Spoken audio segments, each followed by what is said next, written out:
ஓம் சாய்ராம். என் அன்பு குழந்தையை, இன்று மிகப்பெரிய உதவி உன் வீடு தேடி வரும். தங்கமே, நான் சொல்வதை நம்புவாய்தானே?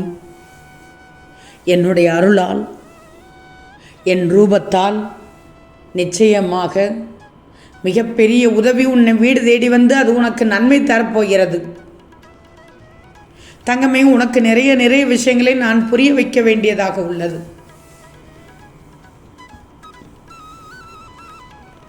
உன்னை கஷ்டங்கள் துன்புறுத்துகிறது என்று எனக்கு தெரியும். எது உன்னை துன்புறுத்தினாலும் கவலைப்படாமல் இரு. எது வந்தாலும் எதிர்த்து நின்று போராடு. வாழ்க்கையில் நீ ஜெயிச்சு காமிக்கணும். அதற்கான தைரியம் வேண்டும். அதற்கான தைரியத்தை நான் கொடுப்பேன். என்ன வேண்டும் உனக்கு? முதல்ல நல்லது நடக்கணும். நல்லது நடந்தால்தான் உனக்கு சந்தோஷம் கிடைக்கும். சந்தோஷத்திற்கு நல்லது நடக்க வேண்டும். மனநிலையில், பொருளாதார நிலையில், உன் குடும்பத்தில், உன் வீட்டில் நல்லது நடந்தால் மட்டுமே உனக்கு சந்தோஷம் கிடைக்கும். அப்படித்தானே? எனவே நல்லது நடக்கும் என்ற ஆணித்தரமான நம்பிக்கையும் ஒரு தீர்மானமும் தான் நல்லதை நடக்க வைக்கும். ஒன்று மட்டும் நல்லா தெரிஞ்சுக்கோ, நீ வாழ்க்கையில் பிறந்து விட்டாய். சின்ன சின்ன தவறுகளை அறிந்தோ அறியாமலேயோ செய்து விட்டாய். யோகமற்றதாக போய்விட்டோமே என்று நீ நினைக்கும் போது கூட நான் திரும்பச் சொல்வது, மறுபடியும் மறுசுழற்சி செய்வது போல் உன்னை நீ திரும்பவும்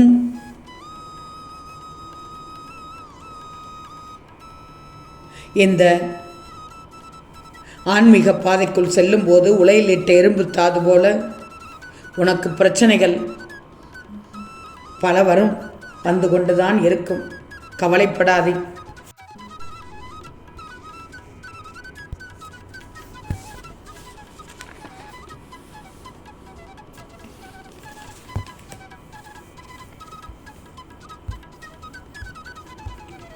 தங்கமி, இந்த அவசர காலம், அவசர கோலத்தில் வாழ்ந்து கொண்டிருக்கிறாய். இந்த காலத்தில் எதையும் யோசிக்கவே நேரம் கிடைப்பதில்லை. என்ன செய்யலாம் என்று நினைப்பதற்குள் ஏதேனும் ஒரு பிரச்சனை வந்து உன்னை வீழ்த்தி விடுகிறது. இதிலிருந்து தப்பிக்கவே முடியாதா என்ற பயம் உன்னை சூழும்போது திகைக்க ஆரம்பித்து விடுகிறாய். முதலில் இந்த திகைப்பதை நிறுத்து. துன்பம் நேர்ந்தால் மட்டுமே சாயை உன்னை கைவிட்டு விட்டதாக நீ நினைக்கிறாய். பதறுகிறாய். நம் சாய் நமக்கு உதவி செய்யவில்லையா என்று நடுங்கி போய்விடுகிறாய். பயப்படாது.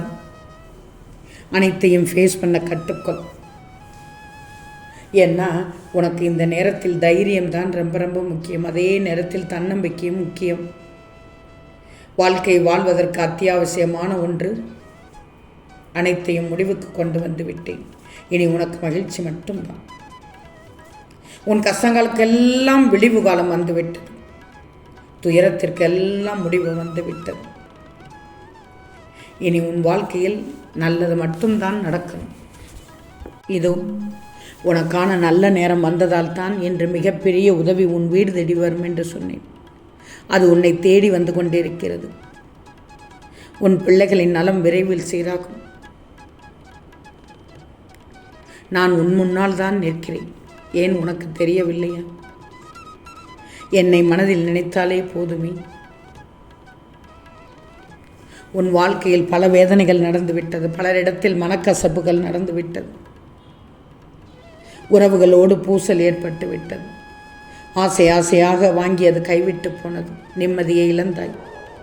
ஏன் தினசரி வாழ்க்கை நடத்துவதற்கு நீ பட்ட கஷ்டங்கள் போதும். இந்த வாழ்க்கையே போதும் என்று புலம்பினாய். மறந்து விட்டாயா? அனைத்தையும் எனக்கு தெரியும். இனி நீ நினைத்த வாழ்க்கை கிடைக்கப் போகிறது. என் வாக்கு எப்போதும் பொய்யாகாது. பிள்ளைகள் பெருமை சேர்ப்பார்கள். கோபத்தில் உன் அன்பையும் மௌனத்தில் உன் வார்த்தையையும் யார் புரிந்து கொள்கிறார்களோ அவர்களே உனக்காக படைக்கப்பட்ட உண்மையான உறவு. துன்பமும் புயலும் ஒரே மாதிரிதான். அடங்கிய பிறகுதான் தெரியும் அதனால் அடைந்த நஷ்டம் எவ்வளவு என்று. கவலைகள் வந்து கொண்டு தான் இருக்கும். ஆனால் அதை மனதில் உட்கார வைக்கக்கூடாது. நல்ல எண்ணமும் உயர்ந்த செயலும் உன்னை ஒரு நாள் உயரத்திற்கே உச்சத்திற்கே கொண்டு செல்லும். நீ படைத்தவனை தவிர வேறு யாரிடமும் கெஞ்சியும் அஞ்சியும் வாழாதே. ஒரு முறை மனதை உடைத்தவர்களை மன்னித்து விடாதே. அப்படி செய்வதால் உன் மனதை தூள் தூளாக்கி விட்டுத்தான் அடுத்த வேலையை பார்ப்பார்களா? எதற்கு அவர்களை நம்புகிறாய்? அவர்கள் கொடுத்துத்தான் உனக்கு நிறையணுமா? ஏன் உனக்கு சுய புத்தி இல்லையா? ஏன் உனக்கு கைகால் இல்லையா? உழைத்து சம்பாதித்து விடு. உழைத்தால்தான் முடியும். உழைக்கவில்லை என்றால் எதுவும் செய்ய முடியாது. புரிஞ்சுக்கும். நல்லதுதான் என் பிள்ளைக்கு சொல்வேன். நல்லது மட்டும்தான் என் பிள்ளைக்கு சொல்வேன். வேறு எதுவும் உனக்கு வேண்டாம்.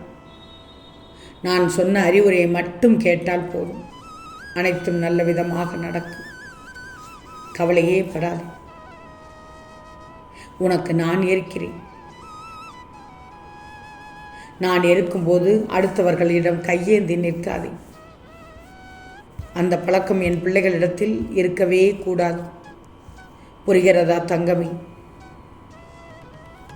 நீ சந்திக்கும் தோல்விகள்தான் உன்னை இப்போது இந்த இடத்தில் நிலைகுலைய வைத்துள்ளது. இந்த நிலையிலிருந்து நிச்சயமாக மீண்டு வர முடியும் உன்னால். கவலையே படாதே. நான் இருக்கிறேன் உனக்கு. எதற்கு இந்த நேரத்தில் இப்படி கவலை இருக்கக்கூடாது? உன்னை நீயே உயர்ந்த இடத்தில் வச்சுக்கோ. ஆனால் நம்ம இதே நிலையில் சாய் வைத்து விடுவாரோ என்ற பயம் வந்துவிட்டது. உன்னை பார்த்தாலே தெரிகிறது. நிலைகுலைய வைக்கும் அப்படி சம்பவம் என்ன நடந்தது? என்ன வேண்டுமானாலும் இருந்துட்டு மட்டும் அதை பற்றியெல்லாம் கவலைப்படாது.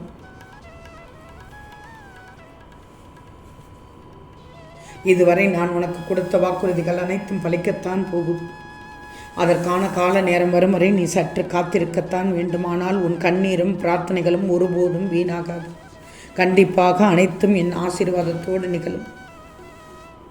மிக விரைவில் அந்த காலம் நெருங்கி வந்து விட்டது. அதனால்தான் மிகப்பெரிய உதவி உன் வீடு தேடி வரப்போகிறது என்று சொன்னேன்.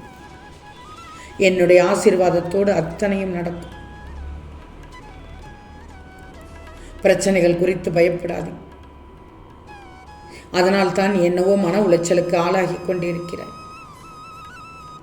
ஓரிடத்தில் உன்னை அசிங்கப்படுத்துகிறார்கள் என்றால், அவமானப்படுத்துகிறார்கள் என்றால் அந்த இடத்தை விட்டு நிரந்தரமாக விலகிவிடும்.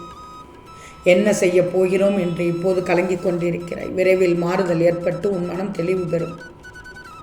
கால நேரம் உனக்கு எவ்வளவு துயரங்களை குடித்தாலும் சற்று இளைப்பாற உனக்கு ஒரு வாய்ப்பு உண்டு. கவலைப்படாதே. என் உதவி நிச்சயமாக இன்று கிடைக்கும். சந்தோஷமாக இரு. ஓம் சாய்ராம்.